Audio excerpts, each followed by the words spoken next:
We had one of our elders that died in the community here over the past week, or what is it, 8 days ago. Our elder, Dr. Dr. Ben-Jochannan. The angel of Allah sent the angel of death for him.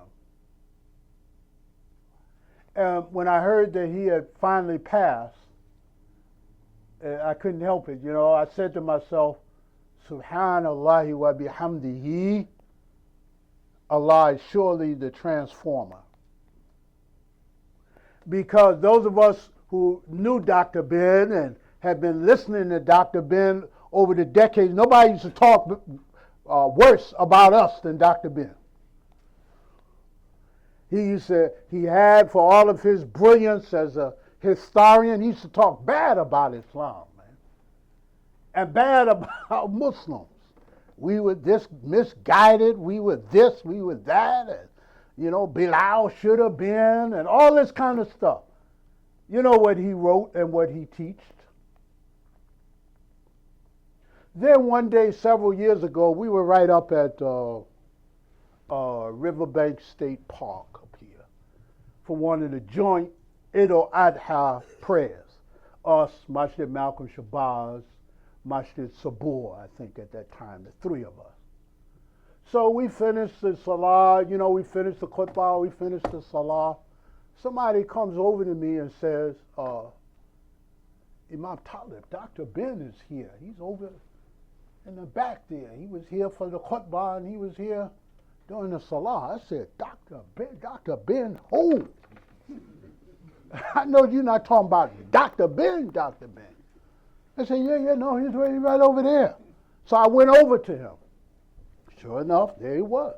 He was in a wheelchair by then, but clear-minded. So I went over and he was standing with, I think it's a nephew of his who I know.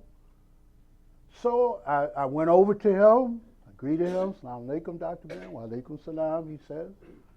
I bent down like this and looked him right in his face like this. And I said, Dr. Ben, brothers tell me that you taking Shahada. He said, yes. I said, brothers tell me you're a Muslim now. He said, yes. See, I'm not going by what anybody told me. I'm talking to him face to face like this here. So then we talked for a few minutes. I said to myself, got it. So when he passed last week, and then, so then one day I looked, he's here at Juma. Sat right in the back, right there. I remember. And I would imagine, you know, by that time he was really getting elderly, he was really slowing down, and unfortunately we don't have an elevator here. So I would imagine these stairs were very hard on him. So he started going to Juma on a regular basis at Harlem Hospital.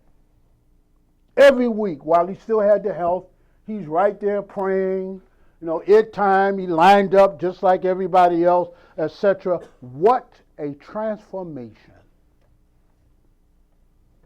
Now, in terms of what he knew and what he didn't know, and you know, how much of the Sunnah meant, I don't know any of that. But I do know that he declared, Ashhadu an la ilaha illallah wa anna Muhammadan Rasulullah, and that entitles him to Salatul Janazah, and that entitles him to Allah fulfilling his promise that he has made to all believers, and that's all we need to be concerned about. Oh, you who worship Allah, when the angel of death comes for you and me, how much transformation from who you were into who Allah blessed you to be, how much will you be able to mark